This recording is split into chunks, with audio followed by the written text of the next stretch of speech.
This is the Brighter Web Podcast, insights on growing a small business using the latest technology and marketing best practices. I'm Robert. Hey, and I'm Mickey. Good to be here, Robert. Welcome. This is another episode, and this episode, we're talking about goals. Yeah, and this is a good one because goals can be tough. It's something personally I struggle with from time to time is setting proper goals. So we'll kind of talk through really what that looks like and how the goals can lead to improving ROI and lots of great things. So. Yes, and my plan is to release this sometime right at the end of 2022, so you've got some time to maybe plan some goals at the beginning of 2023, although the beginning of the year is not the only time to plan goals. That's an important thing to keep in mind, but it is a good time to kind of refresh and think about what you want to do over the next 12 months. Yep, that's something I try to do as well. If I have a new goal for myself, it's easy to say, well, I'll just keep slacking off for 2 more weeks until January 1st or whatever, but no, you can start today. So, why not? That's right. Any day could be January 1st in your mind. Exactly. Well said. So one of the reasons why we set goals, and we could probably have an entire podcast conversation just about that, but is to prove, I guess, the value of doing something, right?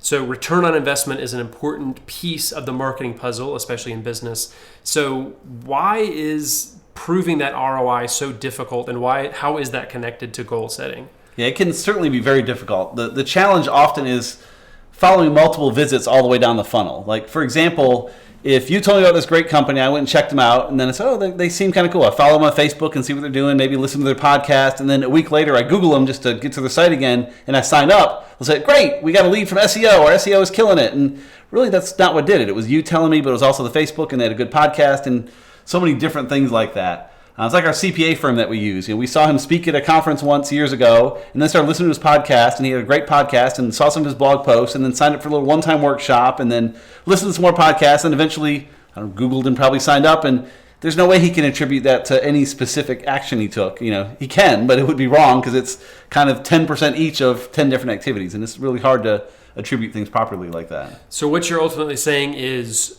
goals around things like blog post views or podcast listens or social media likes can be one thing, but they can sort of be vanity because they're not actually. It's harder to tie those things directly to your bottom line of your business, or how many clients are coming in, or how many new purchases of this product we got. Yeah, it's a fine line between we want to measure everything we can and get as tight a ROI achievement as possible. We also realize sometimes you can't. You have to just learn to be okay with that. You may have a podcast that gets 3 listens, but one of those listens is a huge client, becomes a big deal. You may have a podcast that's 100,000 listens, you get 2 mediocre clients out of it. So more listens are good, more downloads are good, all that stuff's good, but it's hard to really attribute it for sure. And so I think you just get a feel of, hey, we're getting more traction lately because we're doing the right things, like ride the good feelings to some degree too. Track what you can for sure, but don't discount, hey, business is picking up, things are feeling good, let's keep going where we are. Sure. So in other words, that kind of speaks to the point of there's different values to different goals. Different goals can be, created differently, basically. Right, for sure. So what is an effective marketing goal? How do you set a goal that is actually meaningful to your bottom line in your business? Yeah, so I'll go back in time. I think this came out like in the 80s, the idea of SMART goals. And it's an acronym. SMART is specific, measurable, achievable, relevant, and time-bound. So specific meaning a specific goal. I want to get 20% more people to like us on Facebook. It should be measurable, which again is, can I measure that sort of thing? Some things you can't measure. Is it achievable? If I said I want to get 10 times more people on Facebook, that might not be achievable. You want to have realistic goals. Is it relevant? Is getting more people on Facebook really going to make a difference or not? Or is it more just vanity, like you said? Is it really relevant? And is it time-bound? So again, if I say I want 20% more people on Facebook, well, cool. And over the next 10 years, you'll probably get that. But really, it should be I want to get 20% more people to follow us on Facebook, in the next 6 months or something like that. So specific, measurable, achievable, relevant, and time-bound are good ways to look at a goal and make sure you've got all the bases covered. And I think any conversation about goals is legally, contractually obligated to mention SMART goals. Probably so, yes. I mean, it is a very common, and like you said, it's been around for a long time. Yeah. It's a tried and true methodology. And so I imagine many of the people listening to this podcast have probably heard of that, hopefully. But it's always a good reminder to stick to those 5 kind of different parameters to make sure that, hey, is this actually something that's achievable, and how do I pull this goal off? Right. It's been fun. I've seen different things. There's another one that's SMART with 2 T's. I can't remember what the other T is. Michael Hyatt has smarter goals, the E and the R or something else. But I think most goals miss 2 or 3 of the basic SMART criteria anyhow. So if you can just kind of cover those bases, Sure. you're way ahead of the game already. Yes, so. and you can internalize them so that you can kind of filter out the things without having to necessarily go through each and every different letter. You kind of just become a little bit better at intuiting. Yeah, if it's specific and time-bound, you kind of got a pretty good idea. It's going to be relevant most of the time. So, yeah, it becomes easier over time very quickly. Correct. So, well, that leads us kind of to the next question with, okay, if we know now how to make good marketing goals, what are the goals to stay away from? What's a bad example of a marketing goal? Well, the one I thought of offhand is probably one that most of us have said is increase revenue next year. Like, okay, it's time-bound. You got that? And that's really about it. Like, increase revenue by what? 1%? By 50%? Like, how are you going to do it? There's a lot of things missing there. You need to figure out how much you're going to increase revenue by. But even that's not a good goal because it's other things that drive revenue. That's the goal to increase revenue. You can't just magically do it. It's going to be more marketing, more sales, more training, better systems. Like, what are you actually going to do to achieve that goal matters a lot. So avoiding vagueness is one of the most important important things. Key, right? And it applies to you. Like, if your goal for this year is to lose weight, that's great. But how much weight, by when? And otherwise it becomes, well, I just want to lose some this year so I can kind of eat a little more this month. And, But if you have a specific goal, I want to lose 5 pounds in January, like, okay, you've got a specific and time-bound, and you got to get to it. So, yes, specificity can help a lot there. Yeah. And in other words, the more time and intentionality you spend in actually setting up a goal that's effective and good, and if you've really thought through it, you're more likely to actually achieve it rather than, hey, let's grow our business. And then for some reason, magically, it did not happen. Right, exactly. Sure. Yep. So another question that I don't know if anybody's asking, but I'm going to ask it because it's the tough question, right?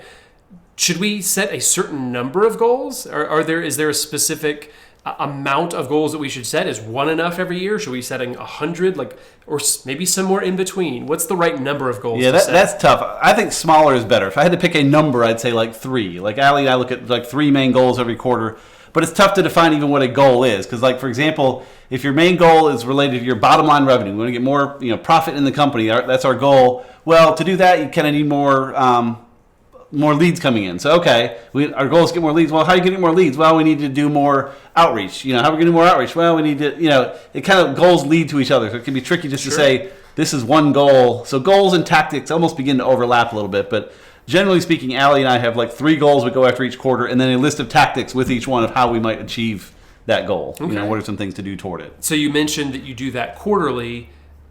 How often should those goals change? Like, if you did not achieve it one quarter, does it carry over? Do you adjust that goal? How do you actually handle those things That's a great question. On an ongoing basis? I mean, generally speaking, yes to both. It rolls over, but it often gets tweaked.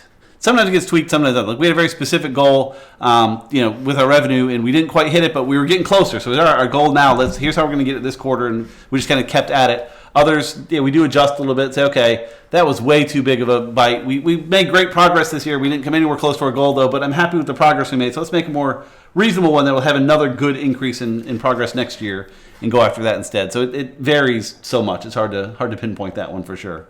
So the last piece of this puzzle, once you've actually set a goal, you've got the perfect goal at the beginning of the year, you're ready to go. How do you actually track it and make sure that you're achieving these perfect goals that you've set up? Yep. So 3 things come to mind there. First is having, especially if it's financial, have a good CPA. For years, Allie and I kind of flew by the seat of our pants here and saw how much money was in the bank and kind of had some rough ideas, but we didn't have the right numbers. People could say, what was your gross profit this quarter? And we would have no way to even know what that number was. We just weren't tracking it properly. Sure. So, it's been years and years now, but getting a good CPA that anytime we can pull up our QuickBooks online and see what the numbers are and be able to answer the right questions is a good point to start with.